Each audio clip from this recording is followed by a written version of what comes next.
कदे मंडियां दे फड़ा च ना फेरे सीगे झाड़ू अज सड़कां ते फेरने आ पै गए दिलिए ओ लखां सी रुपये ला के महल खड़े कीते जट्टां अज छड्ड धरने दे उत्ते बह गए दिलिए ओ मीडिया दे चैनलां सी गल साडी सच दसनी ते ओ भी अतवादी सानू हुण कह गए दिलिए ओ तेरे चमचे सी साडे कोलों वोटां मंगदे ते अज लैके वोटां साडीआं जड़ां दे विच बह गए दिलिए ओ जिन्नी करी सी पढ़ाई किते लग लुग जाना सीगा ओ बस धरने जोगे असीं रह गए दिलिए ओ बस धरने जोगे असीं रह गए दिलिए। खुला आसमान, नीचे सीलन वाली ठंड और रोटी सेकते पंजाब से आए ये किसान दिल्ली को सुना रहे हैं अपने जीवन की उस कड़वी सच्चाई को जिसका ताल्लुक है सत्ता के उन गलियारों से जहां किसान सिर्फ भीड़ का हिस्सा भर हैं। वो भीड़ जो नेताओं को सिर्फ चुनाव के समय याद आती है।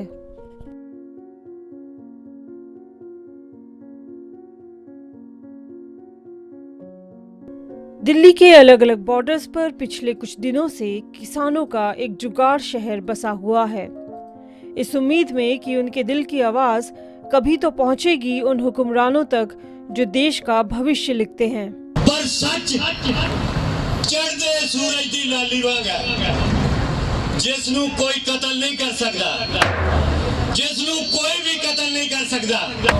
सुत्ती रह साडे सिर ते मौजां ने बड़े सोहणे कानून करे ने लोकी जोड़ी हत्थ खड़े ने ओ लोक राज दी जय जयकार। सुत्ती रह मेरी सरकार, सबदे हक भरो बराबर, ना कोई छोटा ना कोई नाबर। ओ मीडिया तोड़ा है सरकार, मतलब करे छोटा प्रचार। देश भावे लगा पर असी दिखाइए कलाकार। गड्ढे तेरा चाड़े दी गड्डी रे तेरा चाड़े दी, गड्ढे तेरा चाड़े दी गड्डी रे तेरा चाड़े दी। छड़े आले टट्टू ते टप छड़े दी। बोलो तारा रारा कंजीरी के लोल करी दी। बोलो तारा रारा हुई डार्लिंग तेरे लिए, मुंडी बदनाम हुई डार्लिंग तेरे लिए। ना कोई भूखा ना कोई नंगा, ना कोई गड़बड़ ना कोई दंगा, चारे पासे चंगा ही चंगा। जे कोई खिस गया आ जिंदा डब्बा, हिंदू मुस्लिम सिख ईसाई एक दूजे दे पैर ते पाई। ते नहीं कोई फिरकू दंगा, चारे पासे चंगा ही चंगा। राज सत्ता दा इक्को ही मंत्र, मेरे दुआले कुमक मंत्र। सिंधारा साथी विक कोई ना मन, सिंधारा साथी विक कोई ना मन। किसान की जिंदगी उस कश्ती की तरह होती है जिसका कोई माझी नहीं। उसकी जिंदगी तो खेत में शुरू होकर खेत में ही खत्म हो जाती है। शहर की चकाचौंध के बीच बैठे ये भोले भाले किसान अपने वजूद को बचाने की एक आखिरी लड़ाई लड़ रहे हैं। मतलब के शहरों में रहने वाले लोग उसके खेत से सस्ती सब्जी तो खरीदना चाहते हैं, लेकिन उसके संघर्ष से किसी को कोई सरोकार नहीं। गांव की, गरीब की, किसान की, मजदूर की जो दुर्दशा है वो इन पूंजीपतियों ने की है कि शहरों में बैठे लोग वो गांव के बारे में बिल्कुल नहीं सोचते, और कि गांव में और शहर में 70 वर्ष के बाद भी किसी सरकार ने किसी भी तरह का हमें जो है, मैं मानता हूँ बहुत कम सहयोग है, और किसान इतना आहत है।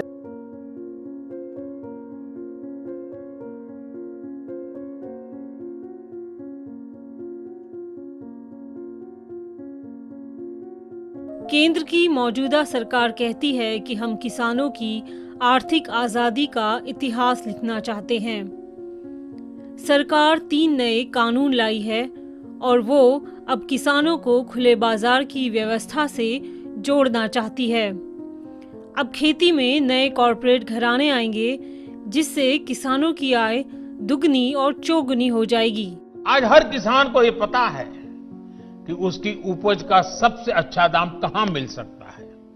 पहले क्या होता था कि अगर मंडी में बेहतर दाम नहीं मिलते थे या फिर उसकी उपज को दोयम दर्जी का बताकर खरीदने से इनकार कर दिया जाता था, तो किसान मजबूरी में औने पौने दामों पर अपनी उपज बेचने को मजबूर रहता था। इन कृषि सुधारों के जरिए हमने किसानों को बेहतर विकल्प दिए हैं। इन कानूनों के बाद आप जहां चाहे, जिसे चाहे अपनी उपज बेच सकते हैं। वही इस मंडी में होगा। इनको प्राइवेट मंडी में अलाउ कर दिया गया। ये जो लोग हैं ये साल 2 साल पैसा लगाने में नहीं घबराते हैं। ये भाव उठाएंगे, मंडी से भाव उठा के खरीदेंगे। यहीं से बैंकों से पैसा उठाते हैं। एक व्यापारी ने 10-10 हज़ार 20-20 हज़ार करोड़ रुपया सरकार का उठा रखा, उसी पैसे को बाजार में लगाएंगे। 2 साल ये महंगा सामान खरीद लेंगे किसान से, और उस सरकारी मंडी का जो घाटे में जाएगी, फिर सरकार ही कहेगी कि मंडी में कोई मतलब नहीं, कोई किसान आता नहीं है, इनको नीलाम कर दिया जाए।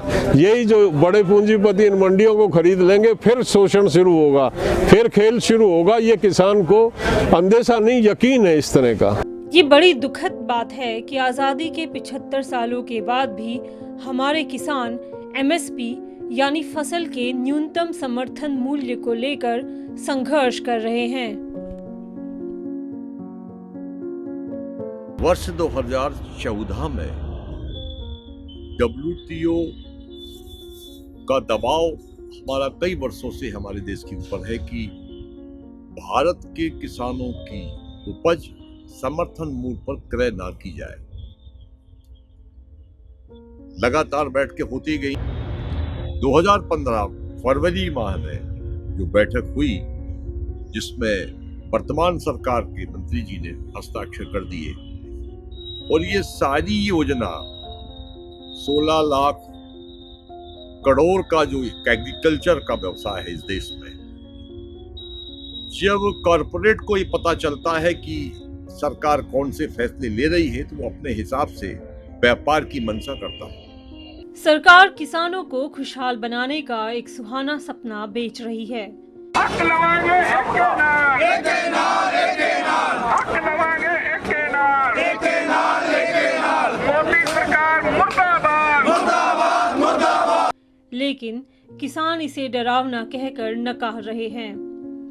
वो खेती में कॉर्पोरेट के प्रवेश को लेकर विरोध कर रहे हैं। हमने बहुत सारे लोगों से बात की है, जो लीगल एक्सपर्ट हैं, जो एग्रीकल्चर एक्सपर्ट हैं, खुद अपने यूनियंस के लोग हैं, एंड हम यहाँ इस नतीजे पर पहुँचे हैं कि 3 कानून को रिपील करवाना ही कॉन्स्टिट्यूशनल और एग्रीकल्चर ये किसान का जो क्राइसिस है उसके लिए अति ज़रूरी है हमारे सेक्टर के लिए। साडे हक, साडे हक,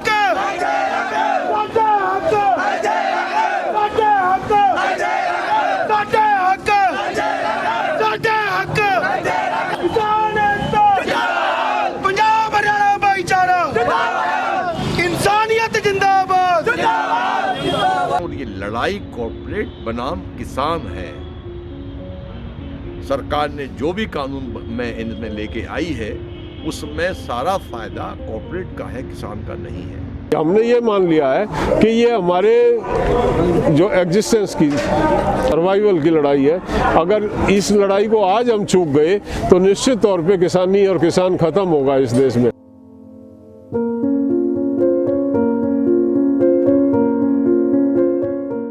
नए कृषि कानूनों के बाद अब कोई भी व्यापारी जिसके पास पैन कार्ड है वो किसानों से सीधे खरीद कर सकता है।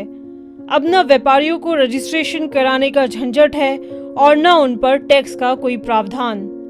यूं समझे तो कृषि को सरकार डीरेगुलराइज करना चाहती है, यानी खेती भी मार्केट के जोखिमों के अधीन हो जाएगी। इससे फायदा किसका होगा, इसे समझा जा सकता है।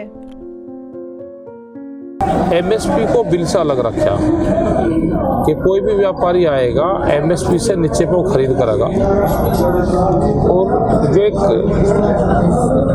होल्डिंग उसकी कैपेसिटी थी किसी भी व्यापारी की, उसको खोल दिया इन्होंने कि कोई व्यापारी कितनी भी होल्डिंग कर सकता है। उसने बड़े बड़े गोदाम बना दिए, बहुत पैसे लगा के वो इकट्ठा करेगा अनाज। MSP है नहीं तो सस्ते रेट में इकट्ठा करेगा और फिर वो महंगे रेट में बेचेगा, तो पूरी मार्केट को प्रभावित करेगा। उससे जो छोटा हमारा दुकानदार है, जो छोटा व्यापारी है, वो भी उससे प्रभावित होगा। ये इस बिल में है। एमएसपी नहीं होगी तो सस्ते में खरीद होगी, जमाखोरी बढ़ेगी और कोई भी व्यापारी पैन कार्ड को तो खरीद कर लगा, ये भी उसमें जो उसको मुकदमेबाजी करनी होगी तो सिर्फ वो एसडीएम कोर्ट तक जा सकता है, डीएम के वहाँ तक जा सकता है। ये बहुत सी खामियां इन बिलों में। तीनों कानून में जो सुधार हैं, जो कानूनों में बातें दी गई हैं, वो कॉरपोरेट के लिए सुविधा कैसे हो, किसानों को लूटने की, वो दी गई है। पहले कानून में है कि प्राइवेट मंडियां होंगी। सरकारी मंडियां ठीक से काम कर रही हैं तो प्राइवेट मंडियों की क्यों आवश्यकता है?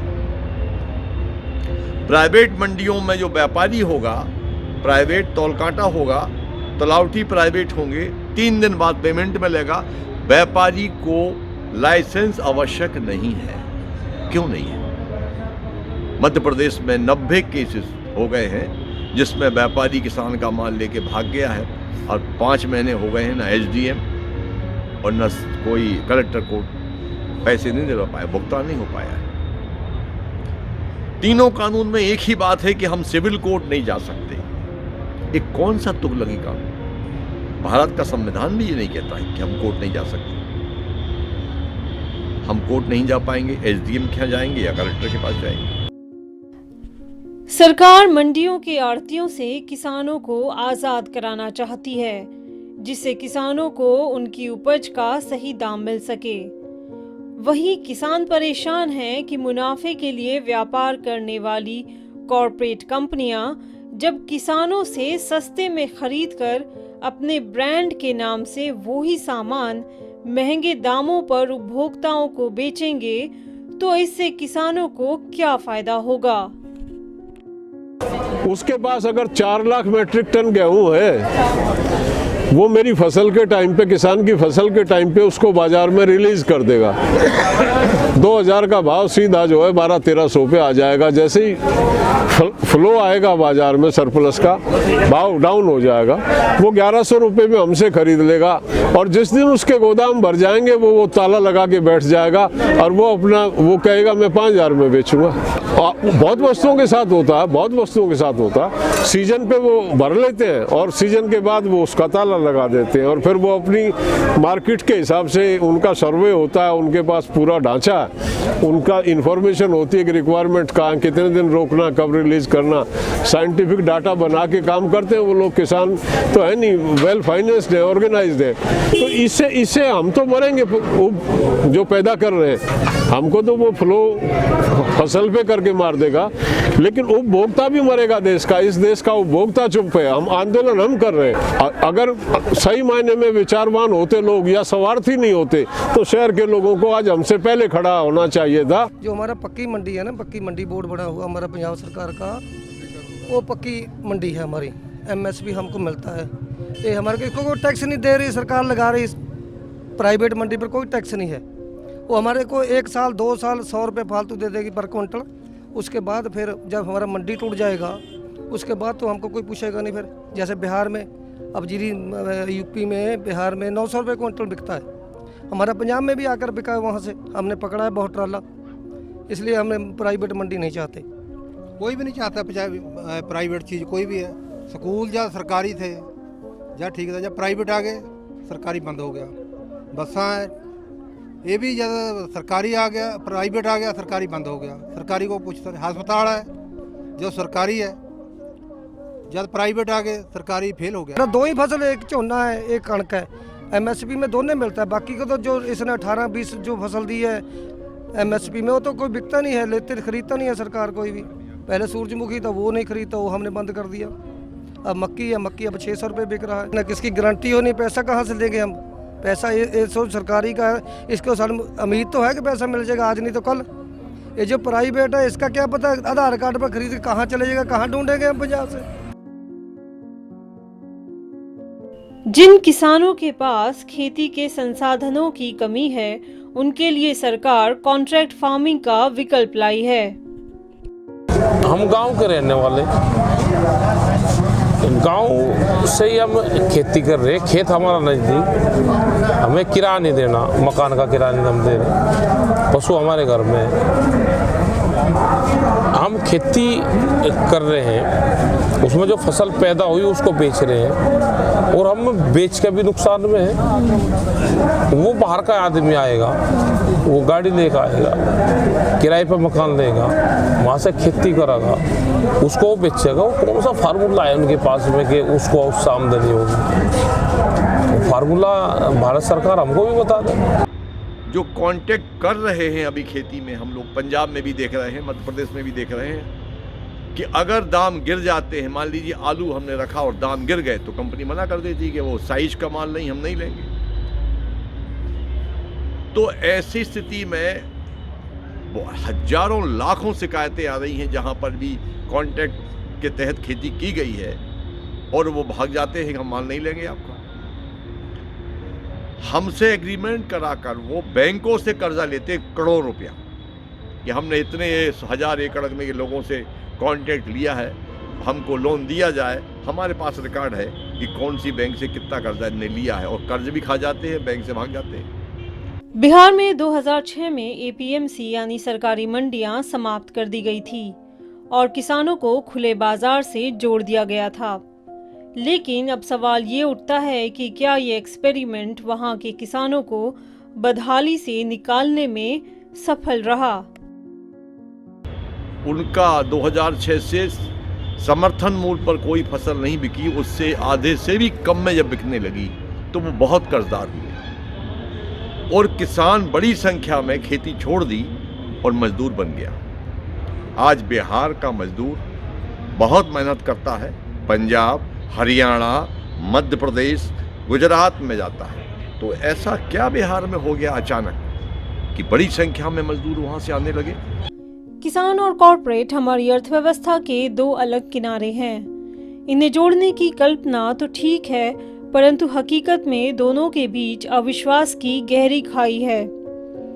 किसान दिल से खेती करता है और व्यापारी सिर्फ मुनाफा कमाने के मौके तलाशता है। इसे देखते हुए तो किसानों में असुरक्षा की भावना लाजमी है। किसान की भाषा में एग्रीमेंट होता नहीं है, अंग्रेजी के एग्रीमेंट है। ये इनसे किसानों से क्या साइन कराया जाएगा और क्या कंपनी एग्रीमेंट कराएगी वो सब डार्क में है। लेकिन मैंने उसमें पढ़ा, उसमें स्पष्ट लिखा क्वालिटी, साइज, उसमें अगर नहीं होगा उसके अकॉर्डिंगली तो वो बाध्य नहीं है उसको लेने के लिए। अगर भाव ज़्यादा होगा तो वो कहेगा आपकी क्वालिटी ठीक नहीं है, मेरे अनुसार आपकी क्वालिटी नहीं है। बीज वो देगा, खाद वो देगा, पानी उसकी डायरेक्शन में लगेगा। वो कल को मेरे पे मुकदमा कर सकता है कि तू मेहनत नहीं कर रहा, मैं उसके खिलाफ कोई एक्शन नहीं ले सकता हूँ। वो उस कॉन्ट्रैक्ट फार्मिंग में और उस कॉन्ट्रैक्ट मेरी ज़मीन पे लोन लेगा, वो फसल पे लोन लेगा, ज़मीन पे तो नहीं। उसमें लिखा ज़मीन पे लोन नहीं ले सकता लेकिन फसल पे ले सकता। जब फसल पे लोन मेरे खेत में ले लिया तो मेरे खाते में चढ़ गया लोन, फसली लोन मेरे खाते में चढ़ गया और वो भाग गया। आप हिंदुस्तान को जानते हो, हिंदुस्तान में मेरे वो कटेगा नहीं, उसको वो कटेगा नहीं जब तक रिकवर नहीं होगा। और वो कहेंगे लाओ भाई उस कॉन्ट्रैक्टर को लाओ, उससे हमारे पैसे दिलवाओ जब तुम्हारे खाते से काटेंगे इसे। वहाँ वो लॉ उसमें साइलेंट है, चढ़ गया मेरे खाते में और ये लिखा गया कि कंपनी ने लोन लिया, कंपनी भाग गई। उसको अगर कंपनी भाग गई तो वो कटेगा कैसे लोन खाते में? जमीन अटैच होगी, मेरी जमीन नीलाम होगी, मैं उस जमीन को बेच नहीं सकता, उसमें डिस्प्यूट खड़ा हो जाएगा दुनिया भर का। प्राइवेट नहीं बेचेंगे, सरकारी बेचेंगे। प्राइवेट ਤੇ 10 ਦਿਨ ਖਰੀਦੇਗਾ, ਮਹੀਨਾ ਖਰੀਦੇਗਾ, ਸਾਲ ਖਰੀਦੇਗਾ, ਰੇਟ ਵਧਾ ਕੇ ਤੇ ਬਾਅਦ ਚ ਸਾਨੂੰ ਉਹੀ ਜੋ ਸਰਕਾਰੀ ਮੰਡੀ ਖਤਮ ਹੋ ਗਈ ਉਹ ਬਾਅਦ ਚ ਡਾਊਨ ਕਰ ਦੇਗਾ ਬਿਲकुल। ਤੇ ਫਿਰ ਸਾਡੇ ਜੋ ਡਾਊਨ ਬਿਲकुल ਹੋਗਾ ਸਾਡੇ ਪੱਲੇ ਕੀ रहेगा। आज धरने पर बैठे किसानों को लगभग 50 दिन से ऊपर हो गए हैं। किसानों का ये जुगाड़ शहर जाति, धर्म, अमीर गरीब का भेद भुलाकर एकजुटता की मिसाल बन रहा है। इसका सबसे बड़ा उदाहरण है ये लंगर जो सभी प्रदेशों से आए किसानों को मुफ्त भोजन की सेवा दे रहे हैं। पंजाब, हरियाणा, उत्तर प्रदेश, राजस्थान, उत्तराखंड और मध्य प्रदेश के गांव से अनाज, फल, सब्जियां और ज़रूरत का सभी सामान आता है और बिना किसी भेदभाव के सब में बांटा जाता है। यहाँ तक कि सुरक्षा में खड़े पुलिस वाले और आसपास के गरीब लोग भी इन लंगरों से अपनी भूख मिटा रहे हैं। हम पैदा करते हैं, सब गुड़ हम बनाते हैं, दूध हम पैदा करते हैं, गेहूँ हम पैदा करते हैं, तो कहाँ से आएगा? हम तो प्रोड्यूसर्स हैं इन सब चीज़ों के। यहाँ कोई ऐसी चीज़ नहीं है हमारे इस लंगर में जिसको हम पैदा नहीं करते। कलेक्शन होता है हमारे यहाँ, प्रत्येक घर से दूध इकट्ठा करते हैं हम। एक एक गांव से 3-3 हज़ार 5-5 हज़ार लीटर प्रतिदिन दूध इकट्ठा करते हैं। छाछ लस्सी इकट्ठी करते हैं और स्वयंसेवक हमारे आते हैं, वो बांटते हैं। ठंड में धरने पर बैठे किसानों के समर्थन में अब आम नागरिक भी जुड़ने लगे हैं। इस बात यह है कि बच्चे, बूढ़े, औरतें और नौजवान सब अपने तरीके से इस आंदोलन में योगदान दे रहे हैं। सारे के सारे हैंडमेड कैलीग्राफी पोस्टर्स हैं और इनको बनाने के पीछे सिर्फ यही अवेयरनेस करनी है कि ये this is A protest for a cause. तो उसी में मतलब मेरा कंट्रीब्यूशन, बिकॉज मैं फार्मिंग तो करता नहीं हूँ, तो ये मेरे हिसाब से मैं अपना कंट्रीब्यूशन डाल रहा हूँ। हम लोगों ने सोचा क्यों ना एक ऐसी जगह बनाई जाए जहाँ पे हर एक इंसान को बैठ के पढ़ने के लिए भी हो और अपनी बात रखने का मौका मिले। मैं ओंकार सिंह राजा, मेंबर दिल्ली से गुरुद्वारा कमेटी। हम यहाँ पर जो जब से मोर्चा लगा हुआ है, जब से किसान बैठे हैं और दिल्ली कमेटी इनकी सपोर्ट कर रही है, जिस दिन से ये मोर्चे बैठे हैं तब से हमारा लंगर चल रहा है और आज हमने जूते चप्पल भी फ्री सेवा की है यहाँ पर।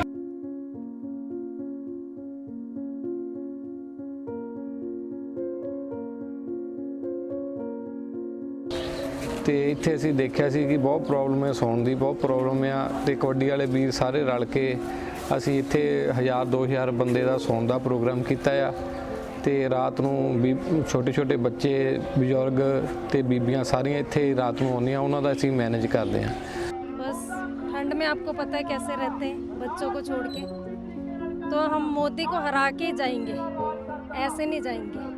किसानों के लिए आए हम लोग, क्योंकि देख रहे हैं आंदोलन में इतने लोग आए हुए हैं, है ना, सारे अपने घर बार छोड़कर बैठे हैं यहाँ पे और अपनी किसानी को बचाने के लिए आए हैं और हम लोग भी उनके साथ उनकी सपोर्ट के लिए आए हैं। माँ बाप करके बजुर्ग ਜਿਹੜੀਆਂ ਬਜ਼ੁਰਗ ਬੁੜੀਆਂ ਬੈਠੀਆਂ ਮਾਵਾਂ ਸਾਡੀਆਂ ਉਹਨਾਂ ਨੂੰ ਤਾਂ ਸੁਣ ले। मोदी ने यह बोला हमें ये तीनों कानून वापिस लो, हम उस टाइम तक नहीं जाएंगे, खून का कतरा कतरा बह जाएंगे, यहाँ हटाएंगे नहीं।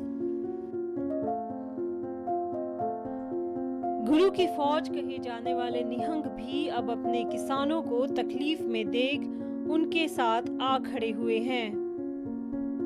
ਇਹਨਾਂ ਨੂੰ ਖੁਦ ਹੀ ਸੋਚਣਾ ਚਾਹੀਦਾ ਵੀ ਹਰ ਇੱਕ ਵਰਗ ਇੱਥੇ ਬਾਹਰ ਆ ਚੁੱਕਿਆ, ਨੌਜਵਾਨ ਪੀੜ੍ਹੀ ਵਰਗ ਆ ਚੁੱਕਿਆ, ਮਾਤਾ ਲਾ ਲਓ, ਭਾਵੇਂ ਕਿਸੇ ਸਟੇਟ ਤੋਂ ਕਿਸਾਨ ਲਾ ਲਓ, ਭਾਵੇਂ ਕੇਰਲਾ ਤੋਂ, ਭਾਵੇਂ ਉੱਤਰਾਖੰਡ ਤੋਂ, ਬਿਹਾਰ ਤੋਂ, ਯੂਪੀ ਤੋਂ, ਰਾਜਸਥਾਨ ਤੋਂ, ਹਰ ਜਗ੍ਹਾ ਤੋਂ ਇੱਥੇ ਪਹੁੰਚ ਚੁੱਕਿਆ।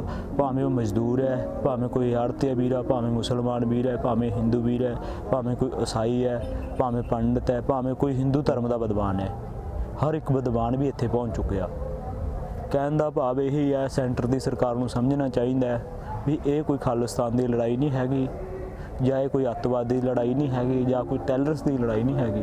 ਇੱਕ ਜੋ ਆਰਡੀਨੈਂਸ ਹੈ ਜੋ ਸੈਂਟਰ ਦੀ ਸਰਕਾਰ ਨੇ ਇਹਨਾਂ ਤੇ ਲਾਗੂ ਕੀਤਾ, ਉਹਦੇ ਵਿਰੋਧ ਦੇ ਵਿੱਚ ਇਹ ਪਬਲਿਕ ਇਕੱਠੀ ਹੋਈ ਹੈ। ਸਾਡੇ ਗੁਰੂ ਨਾਨਕ ਪਾਤਸ਼ਾਹ ਜੀ ਨੇ ਹੱਲ ਫੜੀ ਸੀ, ਉਹੀ ਹੱਲ ਅਸੀਂ ਚਲਾਉਂਦੇ ਹਾਂ।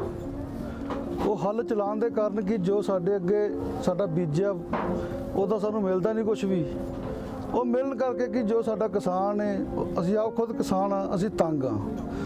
ਤੰਗੀ ਦੇ ਕਾਰਨ ਜੋ ਹੈ ਮੋਰਚਾ ਰੰਭਿਆ ਗਿਆ ਜੱਗ ਦੇ ਵਿੱਚ, ਜੋ ਵੀ ਇਹ ਗੱਲ ਰੰਭੀ ਹੈ ਸੱਚ ਰੰਭੀ ਹੈ, ਕੋਈ ਝੂਠ ਨਹੀਂ ਹੈ।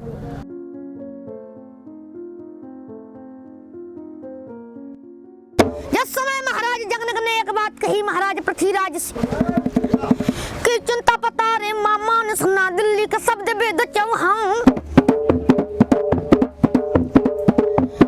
पजत नहीं आई गर दिल्ली सुधा बिन घाई एक वीर ना जा मैं दूधी भाला सबके परसों, मैं दूधी भाला सबके परसों को महिमा न भूखो जा, चाहे यंग यंग मातेगा बढ़ जाए,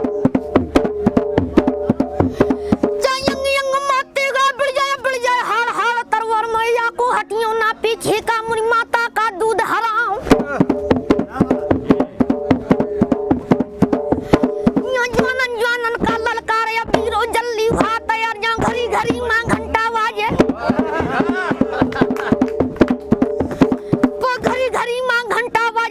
बैठे दूधी बजी घरियां नु सजे से पाही गल महुआ के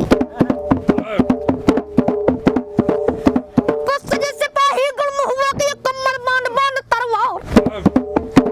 कोई जवान सोचता है कि अब 6 महीना भेही ब्याही के असई से मुंह नहीं दी का मिहरिया क्या और असै त मारे जइबे जो ताला मां और मुना देखे का मिली मिहरिया क्या वो लोग अपने अपने घर की ओर भाग चलते हैं। जिनकी औरतें सतियां थी दरवाजा बंद कर लेती हो, कहती हैं अपने पतियों से कि भागे नठिया और घटिया तौ भारत मां छाए हो पाँव बढ़ैया पर दीधी तरफ का तो हम मुगरन के लगा मन